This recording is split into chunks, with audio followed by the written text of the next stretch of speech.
Welcome everybody to the Blerd Library. I haven't even given a title to this interview series, but obviously we're here talking with Black speculative authors about their works. We have the amazing Eboni Dunbar here. I just my hats off to you. I'm gonna keep saying it. I keep telling myself that if I can give flowers, I'm gonna give it when I can. So I'm just gonna keep doing it. Okay.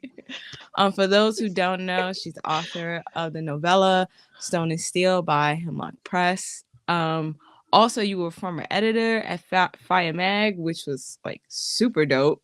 Yeah. And Yeah. in 2023, you won, what was it? The Lamb I have it right here. The Lambda Literary Randall Kinnan Prize for Black LGBTQ fiction. I mean, Yes. you're everything. Oh, thank you. I love to hear that. Yeah, so we have you here. We're going to be talking about Stone and Steel. We're also going to be talking about your short story, Spell for Grief and Longing, which I absolutely loved. So that's me talking. Let's get into it. So I'm going to show everybody the cover for Stone and Steel. I'm going to tell you, this book was recommended to me a few years ago, maybe a year and a half ago on Twitter. And I was like, all right, let me see. Loved it. Loved it, loved it, loved it. But this is the cover. It is stunning. And I guess I want to ask first, what is your inspiration behind Stone and Steel? Yeah, I always credit Faya for Stone and Steel, and in particular Brent Lambert, because he was doing prompts for the Voices on Fire series that they were doing a few years ago. And one of the Mm. prompts was a world that is inspired by N.K. Jemisin's The Fifth Season and George R. R. Martin's Game of Thrones. And so at that time, I wrote the prompt as the moment when Odessa and Aaliyah got into the throne room and had killed the king and had taken the throne for themselves. And after that, I was like, oh, I don't know if I really want to explore how they're getting to that moment. I think I'm more interested in what happens afterwards and like what did they do? What did they figure out? What actually happened? And so I decided to see what happens. And I wrote Stone and Steel. And I was like, oh, actually, this is a pretty interesting way to think of what happens. Yes. That is so amazing that you said that because all the natural I was like, "Oh, these are black earthbenders and waterbenders." Like, I am loving this. Yes. So yeah, that oh wow, yeah. Okay, so knowing okay, yes, this story is amazing and it's a novella. Will you ever write a long form version of this or be in the same universe? Because I would love to see what happens at the end. Yeah. I when I first wrote it, I was kind of like, nah, guys, I think I'm done. It was good while it lasted. I'm not sure. And then, last year I was like, well, what would happen if I just played in it and see what happens? So, I think maybe there will be a novella sequel. Um, Not necessarily a direct sequel to Stone and Steel, but something in the Mm. same world, tangentially related. You'll see some people but not as focused on the same characters, potentially. It is technically written, but it's not edited, which means it's not a real thing yet. No, I love that. I like when sequels or just books and series, they're not right after, you have, some time go by or I do love that. Yes, that would be great. Okay. So my next question. A topic I've always found intriguing is the use of taboo in speculative fiction, especially in black speculative fiction, right? So that the sexual relationship between the sisters, one, it threw me, the first page, I was like, "Wait, what? It Are usually they does. sisters? Are they?" I was, "Wait, are they sisters? What's going on?" And then when it was explained, I was like, "Oh." But, like, I have my feelings on it, but obviously I wanna ask you, like, why was that sexual relationship necessary between them? I mean, I think necessary is maybe a question mark. But again, I Mm, think taking some inspiration from George R. R. Martin, trying to play a little bit with not, I didn't want to go all the way down the route he had around taboos, but I did think, I wanted there to be a reason why Aaliyah was so closely tied. And while love, I think, can make you do dumb things and make mhm, choices you would not usually make, I think having that sisterly bond, because they're not blood related, but they yeah, basically were raised together, although raised mhm. is maybe not quite the right word, um, just made it so much harder for Aaliyah to really see Odessa for the person that she was. Because to Yes. her, that's like both the person who saved me, the person who was constantly there all the time as I was growing up, and the woman that I love. So it just made it even more difficult for her to actually look ahead and say, oh, this isn't working. We're doing the wrong thing. Um, we need to change things up a little bit here. Yeah, it did make it that much greater when she figured it out and was able to, like, stand on her own afterwards. Definitely. Um, alright, so what I love about your work is the intent Wait, you before we have. go on, Oh, go ahead, go ahead. sorry, I really wanna know what your thought was on it. Oh, okay, so mine was more centered around Odessa, and it just showed Mm, the lengths she was willing to go to consolidate power, if it meant controlling everyone around her, so you know, she used everyone in every possible way. Um, it it added on to, like, that narcissistic element that she had. So, mm, like you said, once Aaliyah figured that out and was able to, like, move past that, it really cemented Odessa as a great villain, but also made Aaliyah just better for it all around. yeah, okay, great. I had to know, I was like, "Oh, I wonder what thought came to you as you were reading." No, it was more because I love learning about, or I love reading about villains and just how complex and how dynamic we can make them in stories, right? And I felt Odessa is one of those, like, top villains for me. Like, she is a very Oh, complex thank you, individual. thank you. Of course.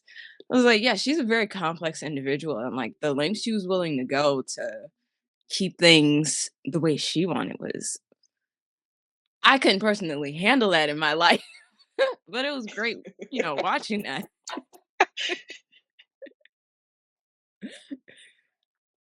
Yeah, she Alright. she would do anything. Yes, very much. Okay, so what I love about your work is the intent you have in portraying diversity of the Black queer identity. What inspired you to focus on this intent in your writing?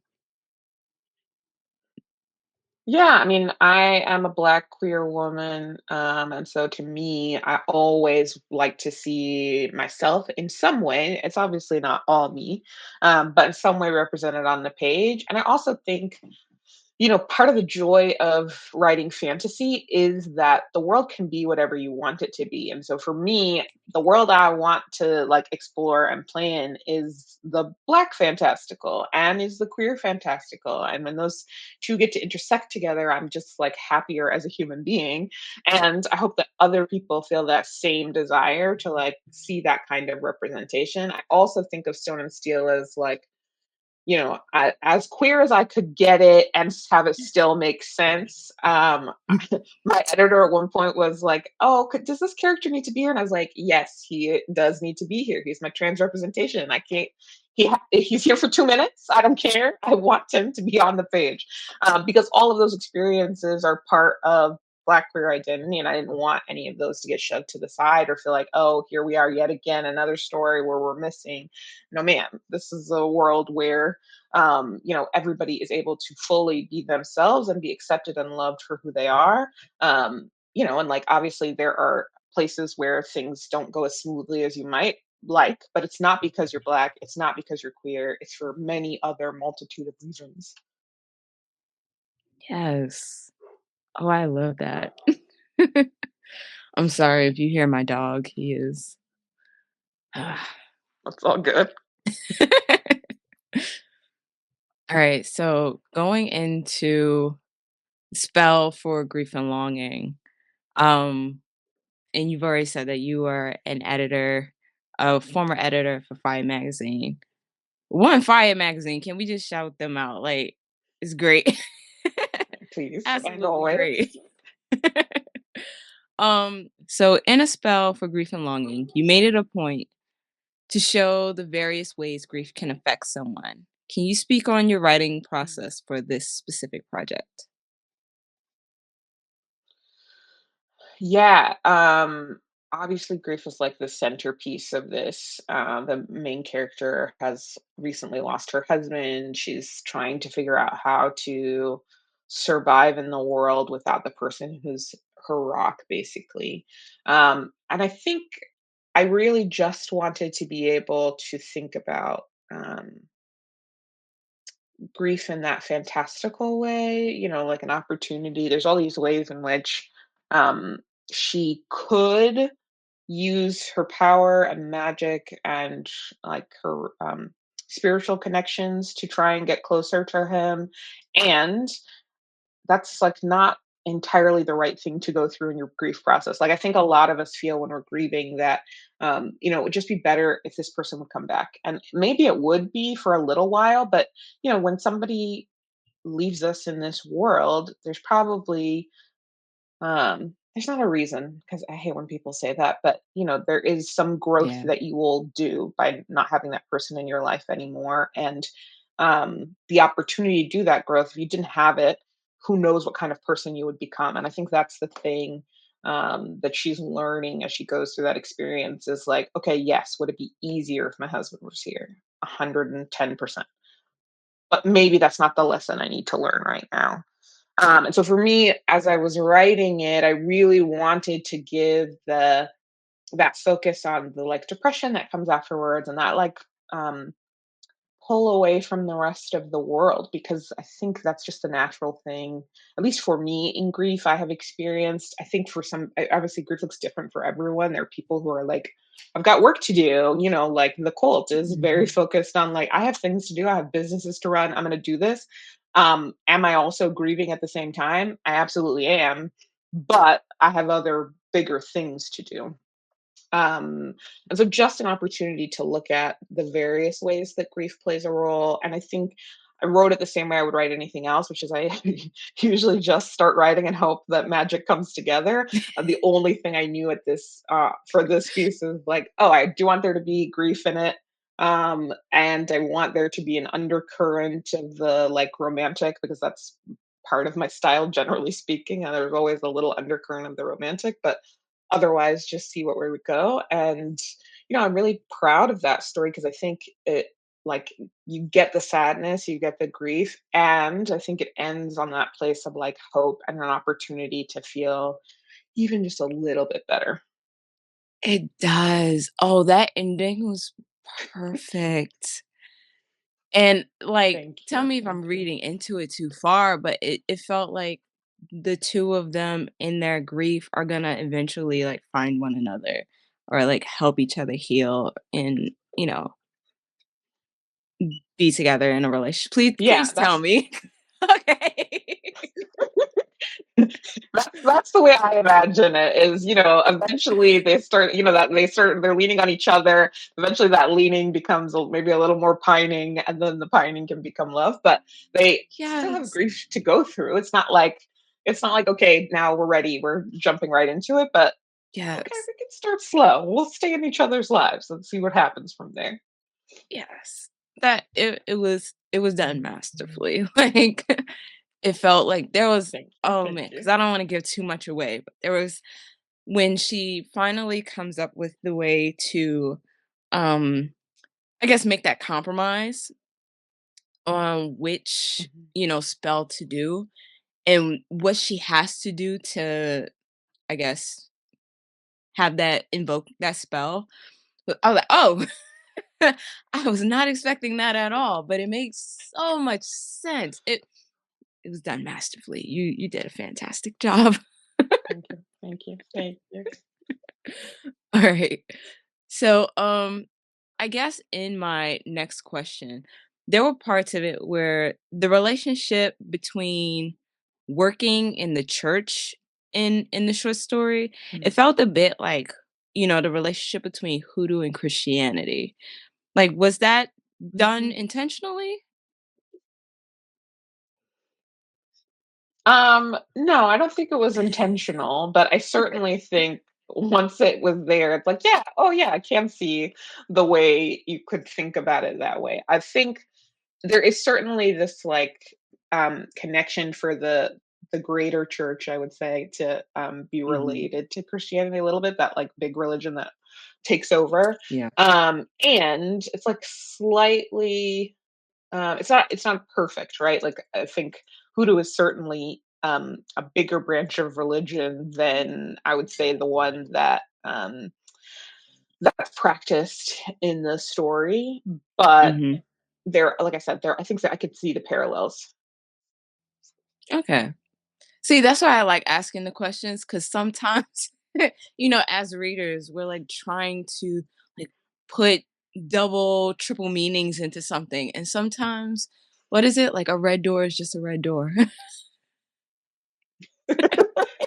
Yes, but I think that's also the nice thing, like having written it, is it's totally possible that somewhere deep in the back of my mind, that's what was going on. But the more important thing to me is that's what you took from it. And even if it wasn't what I intended, you're getting something that is like actually significantly smarter than the thing I probably was doing. And that's kind of nice too. They see the things that like people, that's why I was asking about what you thought of the relationship, because I want to know, what did you think when you were reading it? I don't know what I thought was going to happen, but what did you actually experience? Fair. I like that. All right. So we've already talked. You said, you're the next project that you're doing is going to be a novella and you have all these short stories. So I guess what is your preferred medium? You mean lengthwise? Yeah, lengthwise. Sorry. Mm. I think these days the like novelette, small novella place is a good spot for me. I tend to write too long for a short story, and not quite long enough for a novel. Although I have written novel length things, they just are usually on the Mm. shorter side. So I'm loving this like long novelette slash short novella space, because it just is, I think, like naturally the way my brain goes. I've got enough energy to get me through like this one sort of focus story. It doesn't mean that there aren't ties of other things happening, but they're not the way in a novel, right? You'd expect five or six big storylines to be happening. I can hold, I think, like three, two or three maybe. A novella novelette is kind of good, a good size for that. I love that. That's actually like my favorite form, like medium to read. Like you said, Mhm. I feel like my attention span is just good. Like it's a sweet spot. And I Yeah, think I it's feel like like, you know, go ahead. technology's changed us. Yeah, Sorry, very true. technology's changed us so much that now we're like, like, and to me, sometimes a short story can be too short where I'm like, no, no, no, but I want to know just a little bit, just go to the next scene. I just want one or two more scenes to go here. Yeah, sorry, I interrupted you. What were you gonna say? Oh no, go ahead. No, I was saying the same thing to be honest. The same thing. It's the attention Yeah. span is not there. Um, Well, I think too, like we've come out of a space of like the, 500 page, 700 page epic fantasy. And like to me, when you see those, it's like, oh God, you get a little Yes. nervous. Even I like tend to read audiobooks a lot. And so I'll see I just finished Our Share of Night, and that audiobook was Mm. 27 hours. And every time I went to look at it, I was like, oh,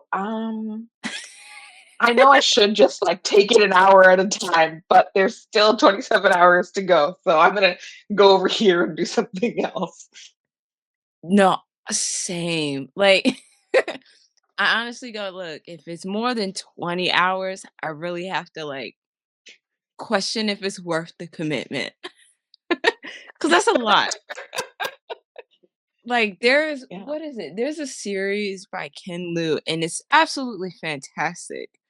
But each audiobook is about 37 to 42 hours. And Oh no. yeah, exactly.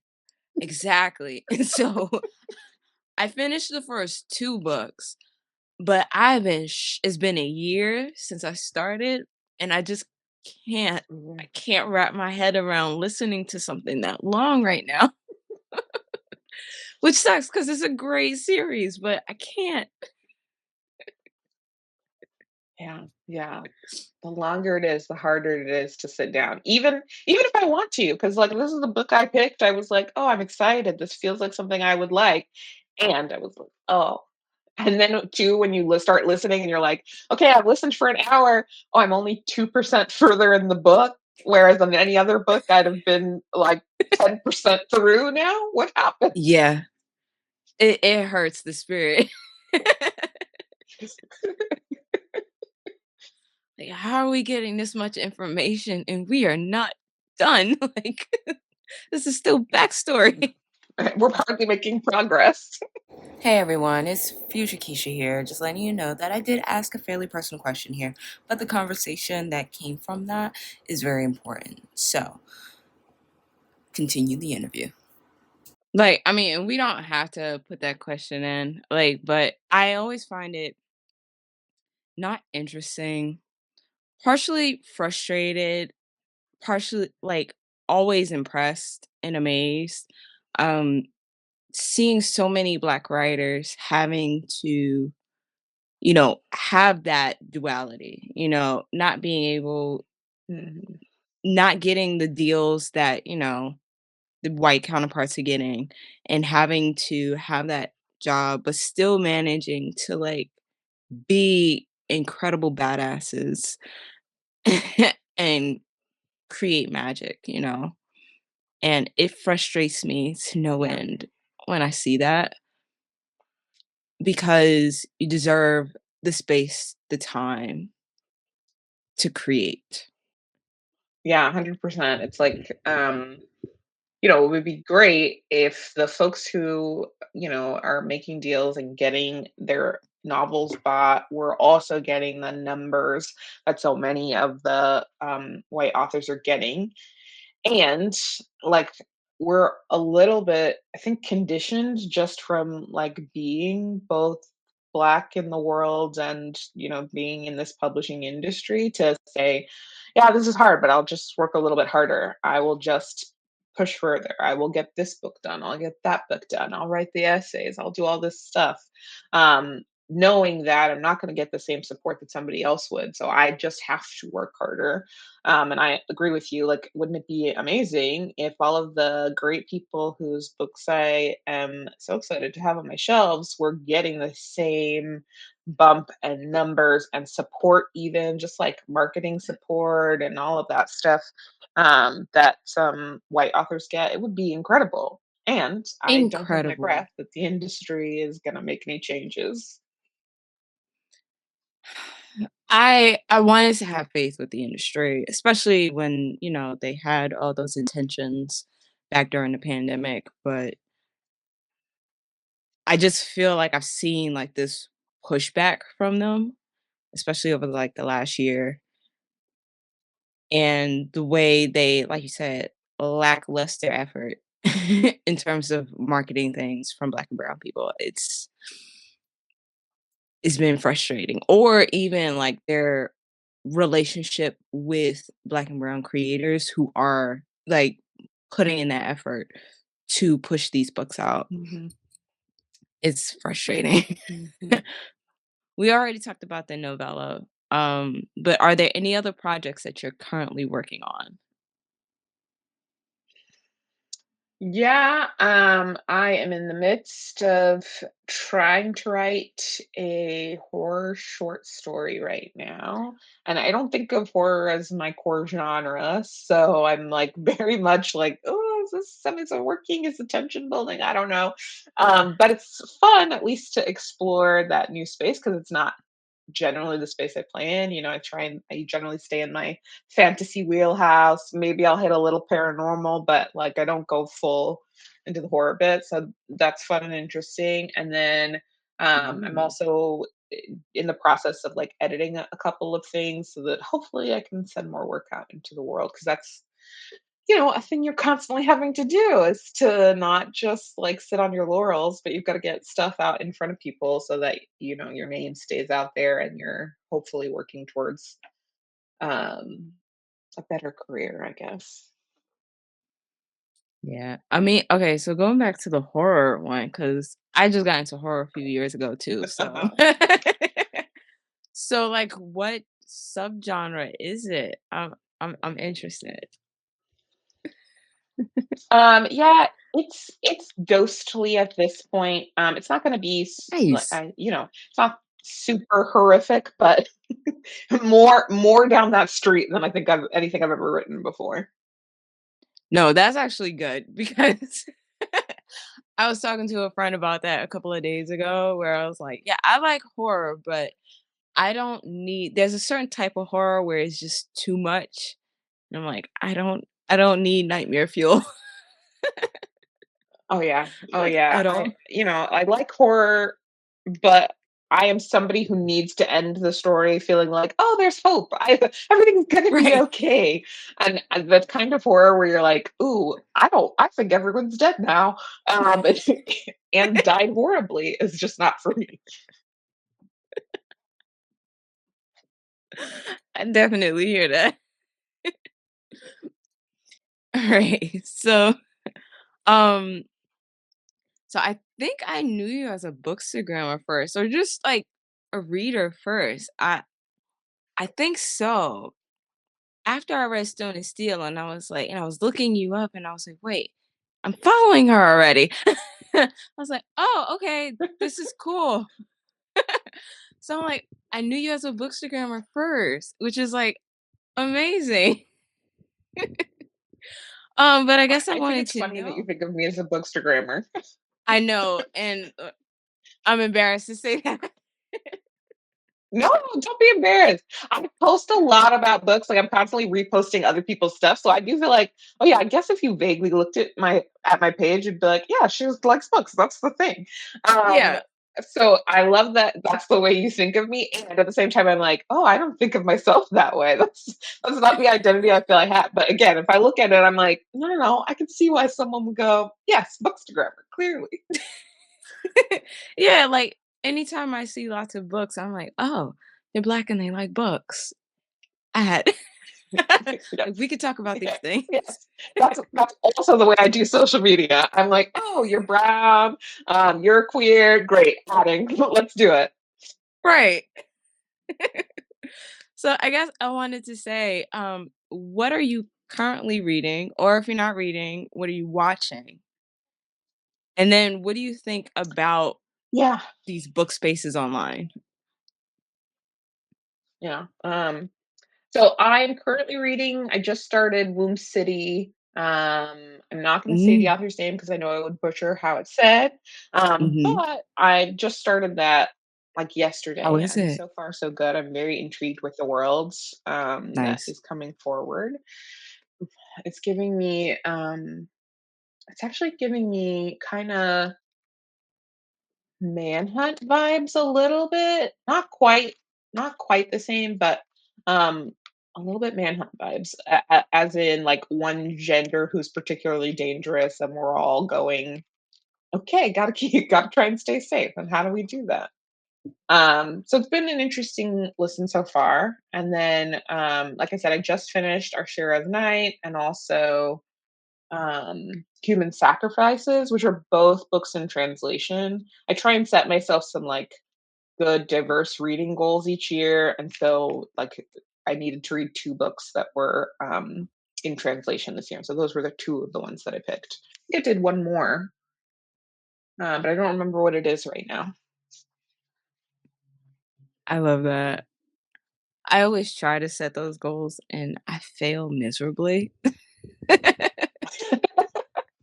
It's hard, It especially you get is. to a point in the year. At some point, you're like, oh, wasn't I supposed to read? Oh shoot, is there a book that will Yep, fit all of the things I set for myself that I can try and knock out really quickly? yep. Often does not work, but the I effort is there. right, the effort is there, and that's what's important. Exactly, exactly. Like, I think last year, I had the goal of reading 20 20 Black sci-fi books written by men, because I found that I wasn't Mm. reading books by men, and I failed miserably. But I think I did, like, 10, which is, like, good. That's It's really good. good. That's like, you said 20 was your goal. That's halfway through. That's good. Yeah. It's you know, I'm I'm just barely passing, maybe. Depends on what they call failing these days. Yeah, yeah. Depends on your teacher, but I give you a pass. I appreciate it. Yeah, which you have to keep yourself in context, right? Like there are plenty of readers who are not reading any of those authors. So, you read 10 more books and you either bought them or you took them out from the library, which means they're getting a little bit of a bump anyway. So, you're doing your work. You're doing your part. Yeah. But I love that you said it for translated works. I don't think enough people, at least Americans, we don't always read translated works. It's not part of you know, our Yeah. normal reading. So I think that's fantastic. Thank you. Yeah, it's a skill I definitely lack. And it's been interesting to do it and to think like, oh, does something in this phrase or the way this language is hitting me, is that about the language? Is that about the way it was translated? Is this something Mm, cultural that I'm not picking up? Which is, I think, the thing that's kind of fun about reading from different cultural perspectives is you get to do a little bit of the like intellectual work to go, do I not like this? And not to say that I didn't like any of the things I read. That's not what I'm saying. But when you're mhm, reading something you don't like, there's a moment to go, do I dislike this because I don't understand it completely? Do I dislike it because the language isn't coming across in the way I would expect it to? Is it not flowing in the way I expect it to from my Western perspective? And that's often, I think, the thing that like helps to break through. I had it for a number of years. I would read things and I would be like, oh no, I don't like that. I'm not getting it. It's not coming together. And then one day I was mhm, like, "Oh, do you know why? It's because this isn't actually written in the style I'm used to, which doesn't mean there's anything wrong with it. It's just that I'm not used to it. And instead of building the muscle to like get the cultural context, I'm just going, "Oh, I don't like that. I didn't like that author. I'm not reading any more of their work or I'm not reading any more of that style." And I think that's actually not a good use of my time. It would be better to say like, "Oh, am I picking up the cultural cues now? Am I seeing something in the like thematically here that will tell me, "Oh, this is a cultural thing. I just don't get it." And that's okay. I'm not supposed to, yes. but I can Right? enjoy the work and appreciate the work for the other things that it has available to it. I think many white readers could learn a small lesson about of, hey, I don't have to have the exact identity of that person to relate to the work. That's okay. They would learn so much. No, but that's an amazing way to look at it completely. Oh, wow, yeah, definitely. Because that is something big about translated works. The narrative structure, at least that's what gets me the most, is the narrative structure is so different. So Mhm. there was one I I thought it was really good. I still post about it. I thought it was really good, but it took me for a head spin. There were phrases in there. Mhm, I was like, "What mhm. is going on?" And after a while, I was just like, "You know what? I'm not supposed to get all of this. I'm just gonna this is just pure vibes, Mhm, mhm, and Imma just mhm. find And the sometimes pieces that vibes is all relate." you're supposed to have, and that's fine. Right. So I guess that does go into, like, what do you think about the book spaces online? I know you don't see Yeah, I yourself as a think, bookstagrammer, but